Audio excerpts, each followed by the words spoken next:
All right, we are live on the air. So I think we'll just give it a minute here while people kind of gather up. As you two both know, everyone who's watching will see that this is also being recorded on YouTube, and then will be a YouTube video on the page after. So those who aren't able to make it tune in until they shut down YouTube, I guess. I don't know. maybe this will. All right. Well, I see that we have a couple of viewers. So with that in mind, I think I'm gonna the intro in just a minute here. Everybody else a few more minutes to sign on.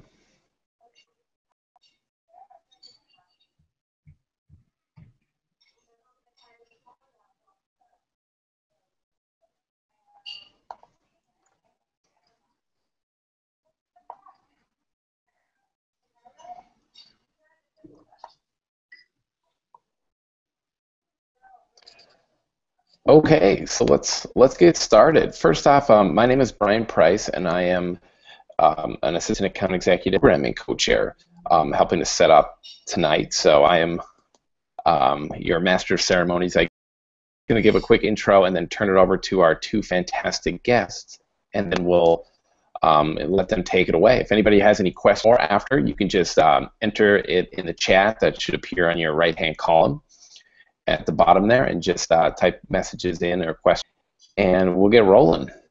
So with that being said, I just wanted to start with a quick introduction as who PRSA New Professionals is and what we do. So as a PRSA New Professionals section it's a national network and succeed as a new professional in public relations.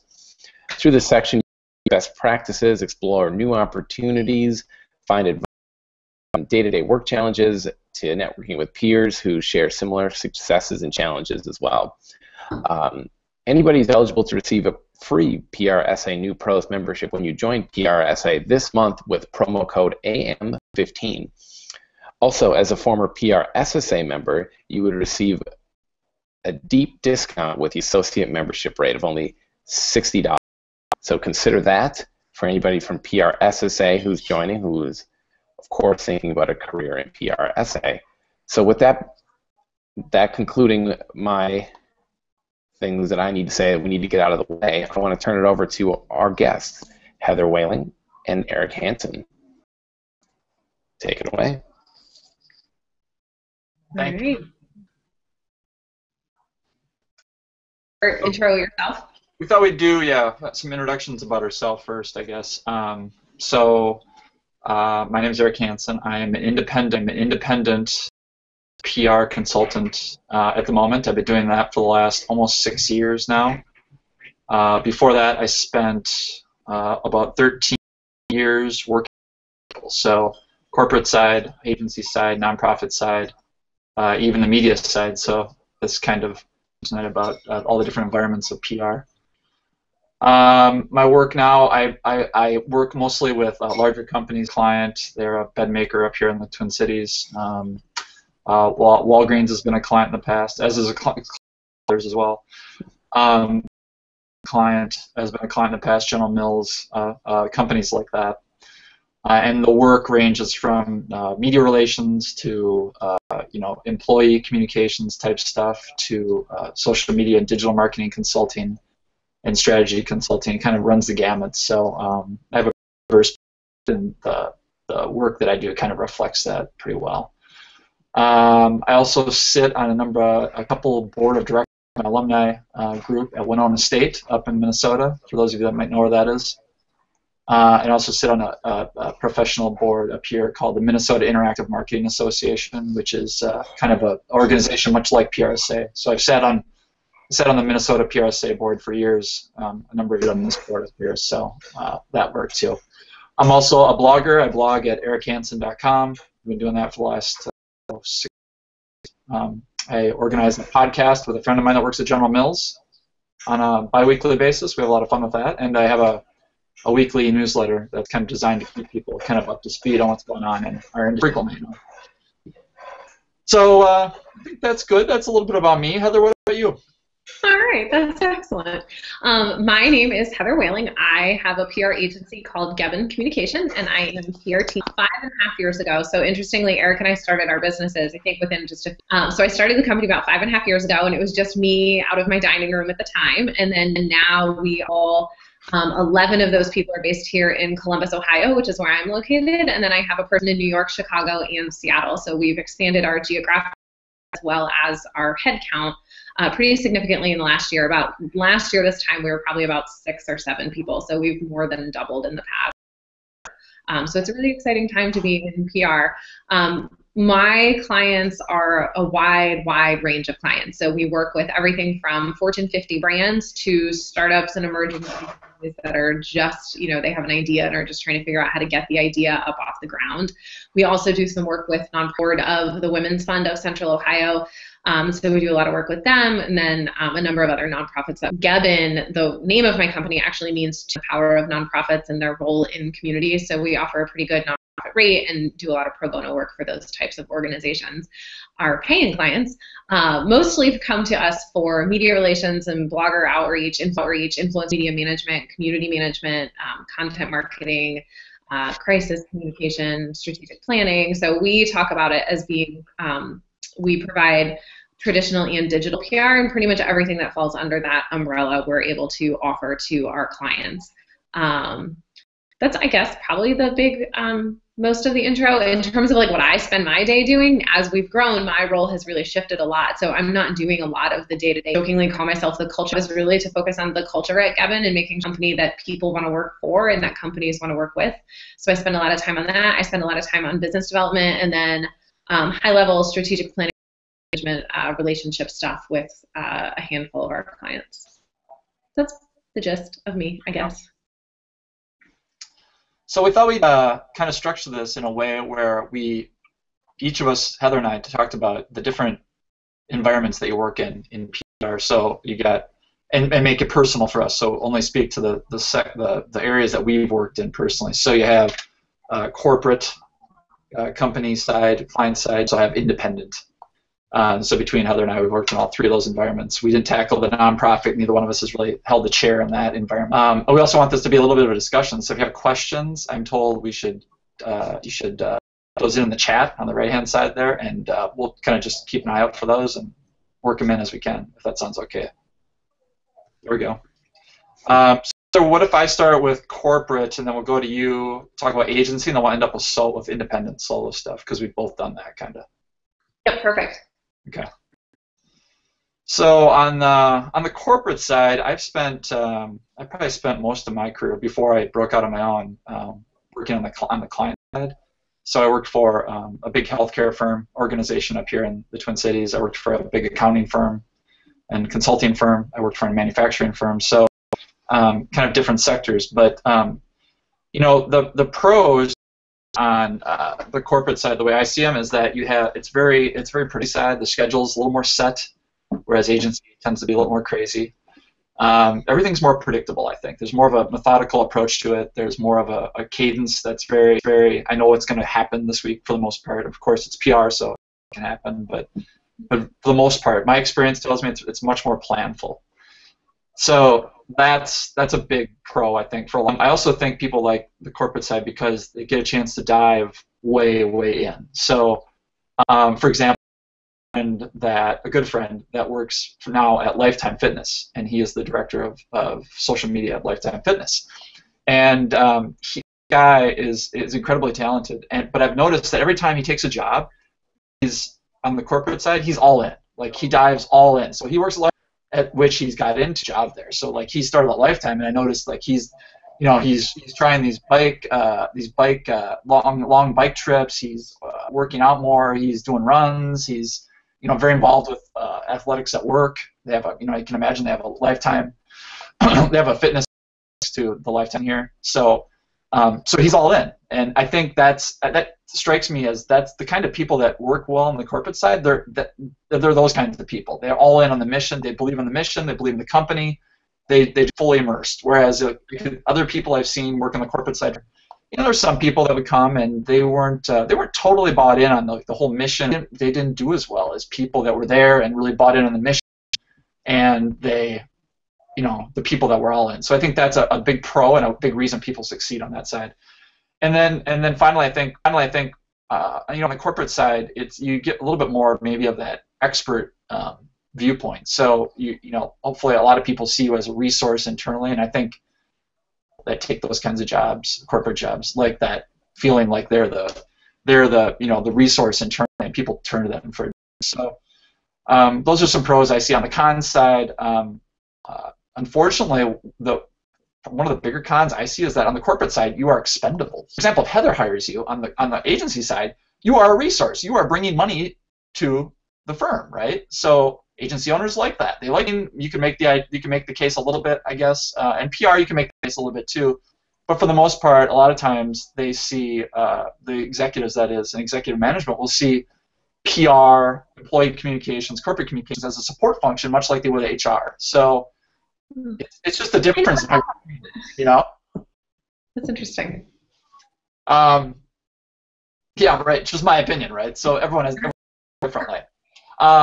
I think the predictable thing goes both ways. So I said it was an advantage. It's also, I think, a detraction. That was a huge detraction for me. Like, I didn't like that it was predictable. I'm like Heather. Like, I like crazy. I like being hair on fire all day. So for me to go there and have this methodical, that drove me nuts. But plenty of people love that. So it's just kind of whatever floats your boat, And then, the other thing I think that struck me as, and again, this is just my personal experience, everyone's is different, so I'm not saying this is the way across all corporate jobs, but the corporate side promotes more of that kind of same thinking. So, like, I hate to say it, but like, you do the same things over and over again every year just because you did them last year. Whereas agency side, that's not the way you usually think. You get paid to think way outside the box, right? So you're trying to think of new ideas, and it drives you nuts. And it's like, and that was another thing that drove me nuts about it too. So the corporate side, again, just like any other thing, it has pros and cons. Those are the ones I see on the corporate side. And we can go back to this a little bit, but Heather, you want to talk a little bit about the agency side? Yeah, so my whole career has been spent on the agency side. So I've always, and for the most part with smaller agencies. So, just to give some context of perspective, that's where I'm coming from. I love the agency side though, which is probably why I've always stayed here, because of the variety. So if you're working on just like one client all the time, or you're embedded with that client. But for the most part, one of the best parts of working for an agency is that opportunity to get to work on so many different types of clients. So just thinking in our situation, I have account managers, and on any given day, she's working on a vendor to the PR industry, working on their PR. She's working on a health. She's working on a nonprofit. And she's working on a data design and technology company. Those are really, really very different types of clients, and every day she's so much variety.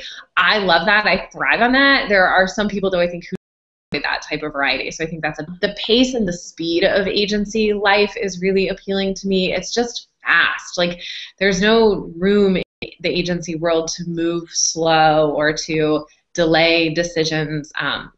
We joke about it in our office. We call it embracing the crazy. Things are going to be crazy in our world, and that's okay. And instead of stressing out about it or freaking out about it, you should just embrace it and go with the flow. I love that fast. I walk fast. I make decisions fast. So that's the pace I move at generally. So I guess it probably only makes sense, and they'll put you on the spot and ask you a question or ask for an idea, and you have to be able to respond. You can't say like, hey, I need a few days to be able to think about this, and then I'll get back to you. A lot of times you just need to be able to, like, on your feet, come up with what is that right answer, and trust your instincts that you know what you're talking about and that you have the right answer. We created at Gavin, called the house rules, which are kind of the 10 guiding philosophies that we live by. It's sort of our version of mission, vision, values. But one of those is design your day. And for us, and I think this is similar in a lot of agencies, our clients aren't all here. So we're based in Columbus. We're in Chicago. My third largest client is outside of Philadelphia. And then I've got 4 clients in Kansas City. And so I have clients all over the place. So that means for me, we're not chained to our desks. We don't need to be, 9 to 5 at our desk working. We can go work from the shop or the library or the park or work. And we also, I think, have a little bit of flexibility around when we work. We don't have to start every morning at 8 o'clock or 9 o'clock. We can start a little later. I just did a call right before this. We have a client that we're working with, and I did a call with them at 7:30. It's 7:30 time. So it was a longer day for me, but I didn't start at 7 or 8 in the morning. I didn't actually get to the office this morning until probably like my first meeting was. I think that's a real appeal of agency, whereas I think in corporate sometimes there's that expectation of like you need to be in your office and you're really valuable because of the variety of experience that you get. So you can go to, do you really like media relations or event planning or social media or trade show work or content marketing, B2B or nonprofit. You can get all of those different experiences at the same agency. So I think for new pros, agencies are incredibly valuable because you can have all of these different types of experiences and really start to figure out what is it about PR background that you can really draw on. In terms of cons, certainly there are some cons. Obviously, I'm a little biased because I love working in the agency world, but I think some of the cons, you're not the final decision maker. At the end of the day, your client is the final decision maker. So you hopefully have built a really good, strong, trusting partnership with the client that if you make a recommendation, they're going to trust you and go with that. But at the end of the day, and there's not really a whole lot you can do about it at that point. So it's a little tough sometimes not being the final decision maker or maybe giving somebody a plan that they then agency all the time. So that's a little hard. Sometimes it can be challenging if you don't have the budget to really go in depth on one client. So like Arik was saying, when you work corporate, subject matter expert, you are the resource on whatever that industry or that topic is. Really, really hard to immerse ourselves in clients' brands and our clients' industries, but we can only go so deep because they're only paying us for so many hours a month. So we can't spend all of that time, most of that time doing. So it's, I think there are some people who would thrive in an environment where they can go deep and learn that client. That doesn't necessarily happen all the time in an agency environment. You're better off in an agency environment, or it's easier for you to kind of stand out from the crowd. That frenetic pace is not for everybody, though. We've had people who have joined us and it just went up, or they needed more time to spend on strategy and planning and couldn't, get to the execution piece fast enough. So think really hard about whether or not you enjoy that super fast-paced environment, or do you want to be able to take a step back, go a little deeper on the client, because it's a very different environment. And I'd add your point about the agency-like decision maker. The other point to that is that you don't also, not only are you not making the final decision, but you don't typically get to see the whole process. So like the client might ask you to come in and provide ideas on one little piece of the campaign or project, and then they take the rest of it and run with it, right? And then 3 months later, you find out like, oh, you did that and it was a smashing success. Like, what? Why didn't you tell us that? Yeah. So you don't get to see the whole thing, right? Yeah, we are working with where they're doing a big, like, huge national multimedia campaign, and so we've been working on the social media part for that, and they've got this war room set up tonight, and they're living in the war room, but we have just one piece of it. There's so many other components of the campaign that like we don't touch, and we have very little visibility. You have your sliver of the campaign or your sliver of the peanut on the type of client. So with our bigger brand clients, that sometimes happens, but with our startups or our emerging brands, we are their PR department or their PR team. Like, we're really an extension of their team because they don't have the staff internally to do it. So we get to come up with the idea, and then hopefully we've built that trusting relationship with them, bless it, and we can just go implement it, and then we can control it. And I love those situations. Something to be said for taking the idea from a success. There's a lot to be said for that. So I think that's probably one of the things I appreciate most about working with our tech clients or our startup clients is that ability to really be the true extension of their team and not just we're not a vendor, we are their department. Yeah, right. Yep. So do you want to start? Do you want to talk about solo? Yeah. So we both, obviously, because we both, I still am an independent solo with no designs of starting an agency. But Heather started out as a solo too. So it'll be interesting to see what you say as opposed to what I say. So on the independent side, I see, for me at least, have the fact that there's a high degree of flexibility. You're going to hear that from a lot of the solos that would do this, because a lot of them, to be honest, are a little more advanced in their career. They're doing it because they might have kids or some other reason where they need more balanced schedule. So for me, that's exactly what it was. I had when I made the decision, I had a 1-year-old and a 3-year-old. So I knew obviously, and that wasn't going to happen when I was working at agency. So with all the travels, so I thought, well, at least give me the flexibility. I'll probably work in the same amount of hours, but it'll give me the flexibility to mold it around them, which has proven true. So I don't think I work any fewer hours than I would work if I was working at Weber Shandwick or Carmichael Lynch or any of the other agencies up, just different hours, and they're, you know, my schedule more than it would be if I was working for someone else. So that's number one. Number two, I would say just more control in general of, you know, your destiny. So you know, you can say yes or no to clients, right? You can so for example, a good example with Heather and I is like, I don't really, Heather loves that, and I prefer it to Heather. So that's great. So I get to say no, and Heather gets to say yes. And it works out beautifully. So I like the ability to control my own destiny, whereas on the agency side, when I was on the agency side at least, that was one thing I kind of didn't like about it, was that someone else was always making the decisions for me. So I had to work on certain clients because the president said so, and I had to work on certain things because someone else said so, and I didn't have as much control as I would have liked, and this way I get all the control. And then number three, I would say, interestingly enough, I think you can really versus some other things that you could do in your life at a, you know, a mid to advanced stage in your career. I mean, not that anyone really goes into it for the money. In fact, hardly anyone I know would say that they go into being a solo for the money. It's always about the goal. It's about some of the other things, never about the money, really. But once you get talking to people, the truth comes out that they're making more could if they were working for someone else. Because you can charge, you know, you can charge a higher rate, obviously.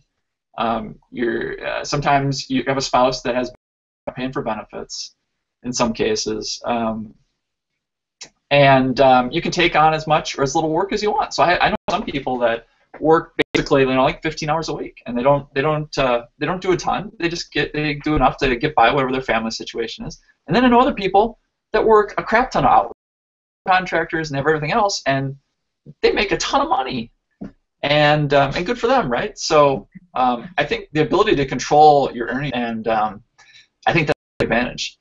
The cons, and of course there are many, just like the other two scenarios. Number one, isolation. So this is the one I've been struggling with lately. I've been doing this, like I said, 6 years, and you just it's pretty isolating unless you have the effort to get out. So this is why I'm on those two boards I was telling you about. This is why I force myself out of the house to have coffee a couple times a week. I mean, you really have to do that. You're sitting in your home office, as you can see behind me, and you can't sit here all day. You just go nuts. Number two, I think risk. It's no doubt a risk. I mean, I told you about my situation. I went out on my own. I had a 1-year-old and a 3-year-old. That was no question was that a risk. But people that do it usually have a higher appetite for a risk like that. But not everyone does. Certainly not everyone does. So that's a huge factor to people that consider doing it once in a while. And I tell them, well, if you don't like to, you know, be your own accountant, be your own IT staff, you know, do all your billing, do all, you know, oh, by the way, you got to do the client work, bring in new business. Like, if you don't like to do all that stuff, don't do it, because you got to do all that stuff. And sometimes that wears you down. Like, it can be, I'm screwed. Like, I'm going to the Genius Bar. I'm trying to figure out ways to my own. Like, I don't have John that I can call on the speed dial, you know, like, John's not there. So that's tough. That's really, as Heather knows that, same deal with her. So those are my pros and cons. What do you think, Heather? You have that ability a lot more when it's just you, and you can choose, do you want to work early? Do you want to take a break in the middle of the day when your kids are home? Are you a night owl and you like to work late? You can really build your work schedule if it is what you had said about the being choosy about who you decide to work with. So having that freedom and flexibility to say, yes, this is the client I want to work with, and no, I'm not interested in working with you. I think that is a benefit also of a boutique agency like my size. We're really fortunate that we have lots of people who are interested in working with us, so we can say no to a lot of projects if I don't think they're a good fit, if I think they have unrealistic expectations. So that ability to be choosy about who you work on is hugely appealing, and I feel low or small like us, boutique-ish size. So I think those are definitely both pros. On the con side, so the thing that drove me from being was that I found myself sometimes having the same wanted to work on because I didn't have the bandwidth myself. I didn't have, subcontractors are great, but at the end of the day, they're a subcontractor. You're not their top priority. So you only have so much control and flexibility there. And so for me, the biggest con was I didn't ever want to be in a position where somebody came along with a really great project or great opportunity and I had to say no because I didn't have bandwidth. So that for me was the people. And then it kind of just spiraled from there, and now we have all these people. I think the collaboration, I mentioned this early on, Arik and I both started our businesses like within a couple months of each other, and it was a weird thing for both of us to go from being in these offices to just like at home. We both had home offices then. Like I was working out of my dining room every day. So we used to Skype like once a week just so we have to interact with, and or here's a challenge I'm facing, you know, what are you seeing? So I think as a solo, you don't have that like built-in collaboration. You really have to make the effort to, like Arik said, go get coffee or have meetings or set up Skypes with people. And then the other part is the whole you and the client work, you're doing the business development, you're so just about all of those things. So I think it's, you know, you have to work for a much larger agency when you really are out of IT and that kind of stuff. But, you know, that's a con. Like, you know, your time is not best spent standing at the Genius Bar. Your time is best spent developing the business and billing your clients. But yet someone has to stand at the Genius working. So I would say that is definitely a con also. So our pros and cons are really similar. Very similar. Yeah. I can't think of any other. I was trying to think of other pros that I might add to that list. You know, I think being able to, so along the lines of the schedule, being able to choose where you work from too. So not just when you work, so it's a little different for you because you've got digital nomad and go work from wherever you want. Yeah. You know, the clients aren't all local, they don't care where you're working. You literally work from anywhere you can get an internet connection, basically. Right. So it's a really big pro. Whereas if you're like, for me, that's a lot harder because I have, you know, all these people who expect me to be there every day. So you don't get that so much with a solo environment or with a environment.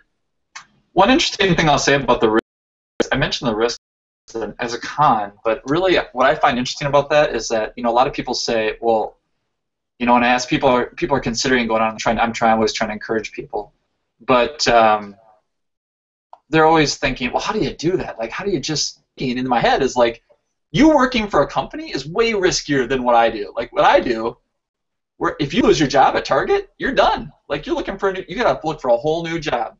Like you're out of commission for 4 to 6 months. I'm not out of commission for 4 to 6 months. Like I'm in fine shape. Heather's in fine. Heather, if you lose one of your biggest clients, you're still fine. You know. Right.